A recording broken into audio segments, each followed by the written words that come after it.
नमस्कार, मैं आपके साथ अंजना और आप देख रहे हैं आरपीएस समाचार। आइए शुरुआत करते हैं आज की खास खबर से। बच्चों को भीख मांगने से रोकने के लिए शुरू किया ट्रस्ट आज सैनिक भाइयों की कलाई पर सज रही है इनकी राखियां। अंकित शुक्ला। गोबर से बनी राखियां रहेंगी आकर्षण का केंद्र, होने वाली आय से गाय की रक्षा के होंगे प्रयास। राष्ट्रीय सैनिक छात्र सेवा परिषद के नाम ट्रस्ट बनाया, साल 2019 में इसको स्टार्ट किया था। इनका उद्देश्य था कि बच्चों को आजीविका से जोड़ सके और वे भीख मांगने का काम न करें। कानपुर विश्वविद्यालय से बीए करने के बाद उन्होंने इसकी शुरुआत उन्नाव से ही की थी। आज रक्षाबंधन का त्योहार है और पूरे देश में इस दिन बहनें अपने भाइयों की कलाई पर राखी बांधकर अपना प्यार और अपनापन जता रही हैं। हालांकि हमारे देश की सीमाओं पर तैनात कई जवानों की कलाई अक्सर सूरी रह जाती है, लेकिन एक संस्था ऐसी भी है जो न केवल जवानों की कलाई तक राखियां पहुंचा रहा है, बल्कि गरीब बेसहारा बच्चों के जीवन को संवार भी रहा है। ये संस्था है उत्तर प्रदेश के जनपद उन्नाव। पिछले कई सालों से बच्चों द्वारा बनाई जाने वाली राखियों को देश की सेवा में तैनात जवानों को भिजवाता है। अंकित शुक्ला ने कहा कि बहुत सारे बच्चे आजीविका के लिए पढ़ाई छोड़ देते हैं। इसे देखने के बाद हमने तय किया कि हम कुछ ऐसा करेंगे जिससे बच्चे अपनी आजीविका के साथ पढ़ाई भी कर सकें और कोई स्किल भी सीख सकें।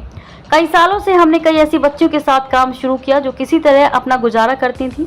हमने उन्हें आत्मनिर्भर बनाना शुरू किया, पढ़ाई लिखाई भी कराई। साल 2019 से हम स्किल डेवलपमेंट एक्टिविटी भी कराने लगे। इसमें हम बच्चों से राखी, दिया, एप्पण, कलर्स आदि बनवाते हैं। संस्था की वॉलंटियर प्रेमा और पूजा बच्चों के विकास और उनकी शिक्षा को देखती हैं। वे पिछले सालों से राखी बनवाने में महत्वपूर्ण भूमिका निभा रही हैं। लक्ष्मी, प्रेमा, मुस्कान, मीनाक्षी, मंजू, सपना पिछले 6 सालों से लगातार संस्था के साथ काम कर रही हैं। सैनिकों को भेजनी शुरू की राखी। बताते हैं कि राखी हमारा सबसे इम्पोर्टेंट, यूनिक और पहला प्रोडक्ट है। हम करीब 1 लाख राखियां बनाते हैं, जिसमें से करीब 45 से 50 हजार राखियां हम देश की सीमाओं के साथ अन्य चुनौतीपूर्ण जगहों पर तैनात सैनिकों को बिना किसी कीमत के भेजते हैं। अंकित शुक्ला ने कहा कि अभी हम जम्मू कश्मीर के पीओके बॉर्डर पर तैनात 1 से लेकर सभी 70 राष्ट्रीय राइफल के जवानों के लिए राखियां भेजते हैं।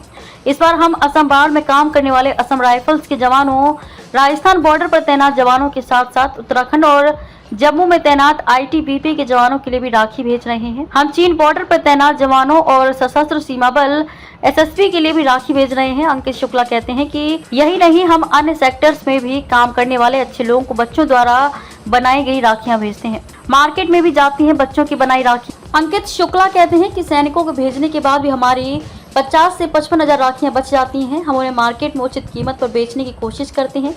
हम इन राखियों की कीमत 3 से 5 रुपए तक रखते हैं। पिछले सालों में हम लोग 5 लाख राखियां बना चुके हैं।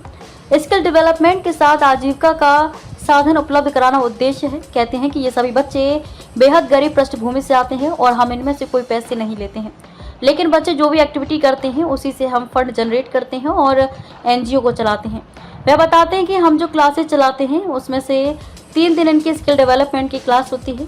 उसके लिए हम अगर 2 लाख का सामान खरीद कर बच्चों को एक्टिविटी के लिए देते हैं तो उन्हें मार्केट में बेचकर उस कॉस्ट को निकालते हैं। बाकी के पैसे बच्चों के राशन पानी, पढ़ाई लिखाई पर इस्तेमाल करते हैं।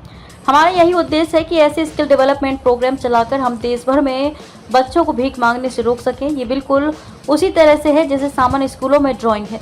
संस्था के साथ 17,000 बच्चे कर चुके हैं काम। बताते हैं कि हमारे यहाँ 5 साल से लेकर 16 साल तक के बच्चे हैं। अभी तक पिछले कई साल से हम 17,000 बच्चों के साथ काम कर चुके हैं। इनमें ऐसे बच्चे शामिल हैं जो हमारे यहाँ रहते हैं, अपने घर पर रहते हैं, लेकिन हम उन्हें सपोर्ट करते हैं या हमारे साथ काम करते हैं आदि। और बच्चे अपने घर रहते हैं। राखी बनाने वाले बच्चे कुल 30 हैं। कई मंत्रिमंडल विधायक से मिल चुकी हैं। तारीफ में उन्होंने कहा कि हमारे पास आर्मी की यूनिट प्रशंसा पत्र भेजती रहती है। हमारे पास मंत्री का एक बार लेटर आया है। खबरों में अब तक के लिए बस इतना ही। फिर हो गई आपसे मुलाकात कुछ ऐसी बड़ी खबरों के साथ। तब तक के लिए नमस्कार और देखते रहिए आरपीएस समाचार।